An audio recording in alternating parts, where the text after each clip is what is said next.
Le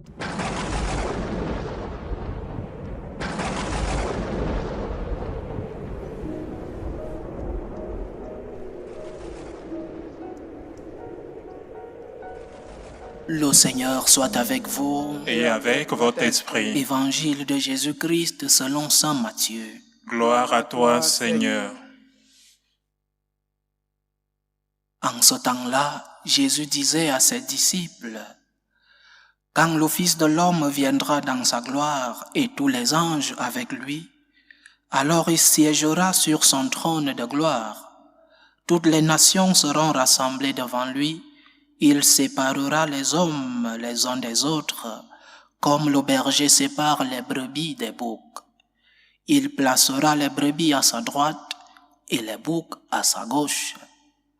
Alors le roi dira à ceux qui seront à sa droite, « Venez, les bénis de mon Père, recevez en héritage le royaume préparé pour vous depuis la fondation du monde. Car j'avais faim, et vous m'avez donné à manger. J'avais soif, et vous m'avez donné à boire. J'étais un étranger, et vous m'avez accueilli. J'étais nu, et vous m'avez habillé. J'étais malade, et vous m'avez visité. J'étais en prison, et vous êtes venus jusqu'à moi. » Alors les justes lui répondront, « Seigneur, quand est-ce que nous t'avons vu nu? Tu avais donc faim, et nous t'avons nourri. Tu avais soif et nous t'avons donné à boire. Tu étais un étranger et nous t'avons accueilli. Tu étais nu et nous t'avons habillé. Tu étais malade ou en prison.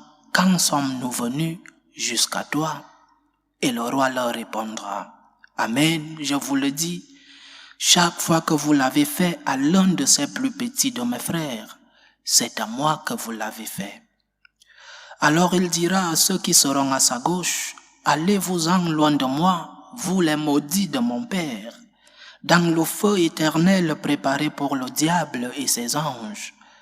Car j'avais faim et vous ne m'avez pas donné à manger. J'avais soif et vous ne m'avez pas donné à boire. J'étais un étranger et vous ne m'avez pas accueilli. J'étais nu et vous ne m'avez pas habillé.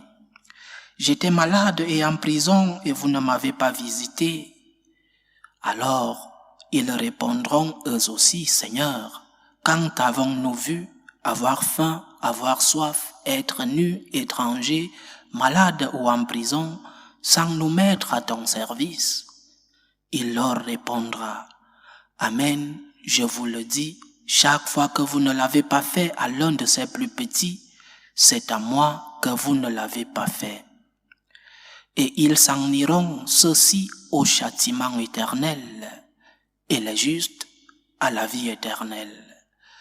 Acclamons la parole de Dieu. Louange à toi, Seigneur Jésus.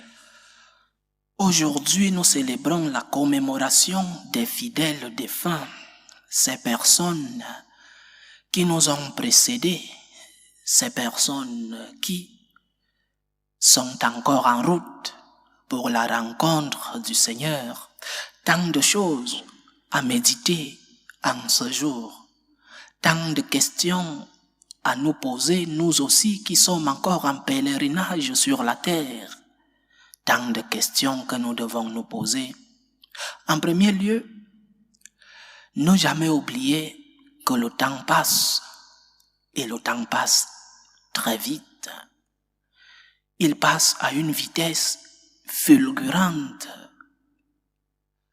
Les jours nous échappent, les années passent à toute vitesse.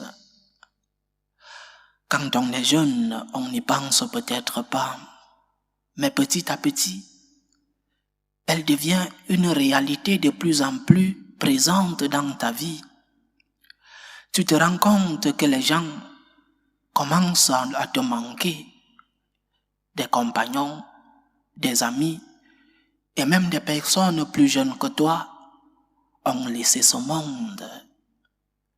Petit à petit, tu te rends compte du vide qui se fait autour de toi, parce que ceux-là qui ont été avec toi commencent à fermer leurs yeux, à rendre l'âme.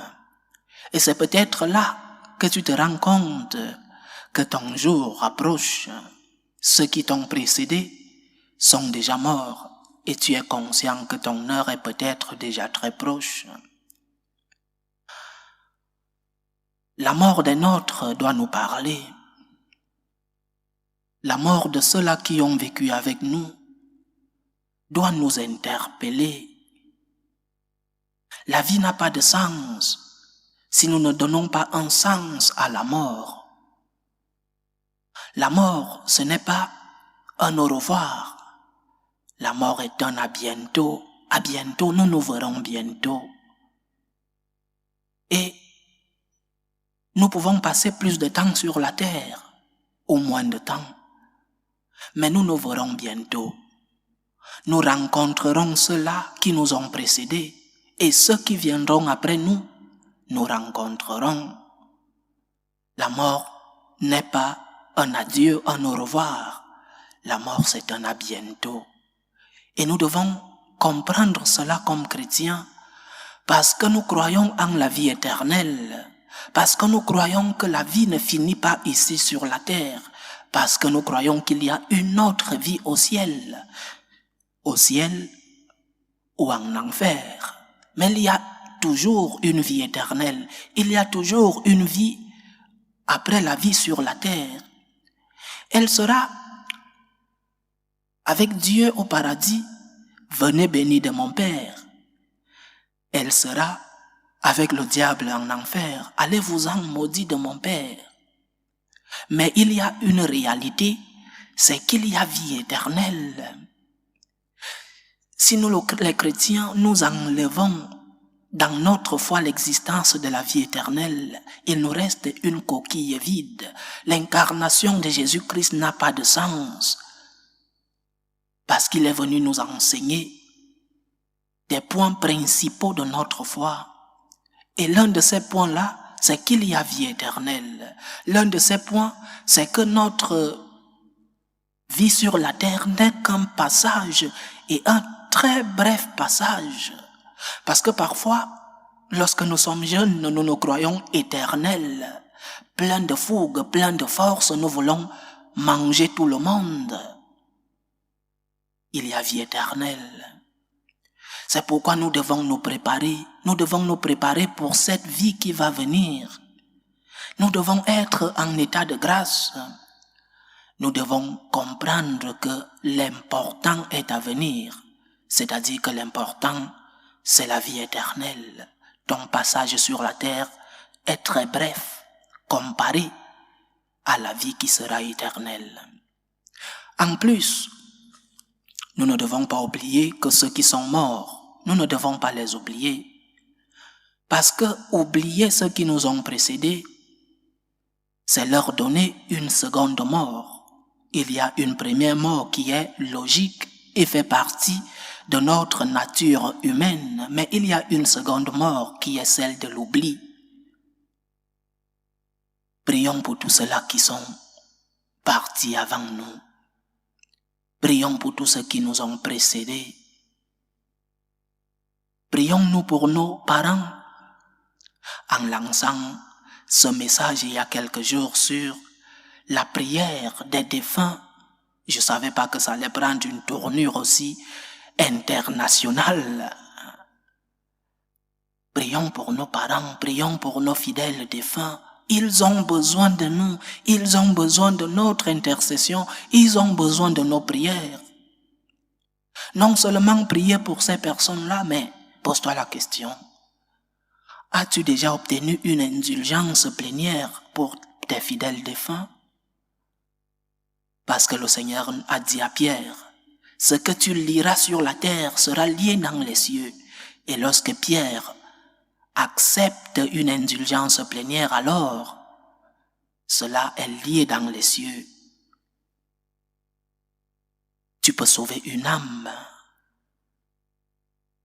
Tu peux faire partir une âme du purgatoire au ciel par tes prières et par l'indulgence plénière. Prions-nous pour nos amis qui sont partis. Ou alors nous les avons oubliés, nous les avons tués une deuxième fois. Car si nous ne prions pas pour ceux-là qui sont partis, Qui priera pour nous lorsque nous aurons besoin de ces prières? Qui priera pour nous lorsque nous serons au purgatoire et que nous aurons besoin de cette purification pour atteindre le ciel, le paradis? Qui priera pour nous si nous ne prions pas pour ceux-là qui nous ont précédés? Ainsi, chers frères et sœurs, en ce jour de la commémoration des fidèles défunts, pensons non seulement que notre mort peut survenir à tout moment et que nous devons nous y préparer, mais pensons aussi à ceux qui sont déjà partis. Aidons-les par nos prières. Gagnons pour eux l'indulgence plénière si nous ne l'avons pas déjà fait. Priez pour eux et si possible obtenir l'indulgence pour eux, car au moins pour beaucoup d'entre eux, nous avons une dette envers cela. Pour beaucoup d'entre eux, nous sommes redevables. Ils n'ont plus besoin de nourriture, ils n'ont plus besoin de vêtements, de médicaments. Ils ont besoin de nos prières. Ils ont besoin d'être avec Dieu au ciel. Ils ont besoin d'être dans ce lieu où chacun d'entre nous voudra arriver. La vie éternelle existe. Prions pour ceux qui sont partis. Ils se retrouvent entre les mains de l'Éternel. Et c'est là que nous voulons nous aussi les rencontrer. Ce sera une joie immense quand notre heure sera venue de pouvoir embrasser à nouveau notre père ou notre mère, nos amis, ceux qui nous avons tant aimés. Un paradis avec Dieu et avec eux sera vraiment un paradis complet. Le moment de ta mort est proche, prépare-toi. Prie pour ceux-là qui nous ont précédés, pour qu'un jour nous puissions être avec eux dans la joie de l'éternité. Loué soit Jésus-Christ. À jamais.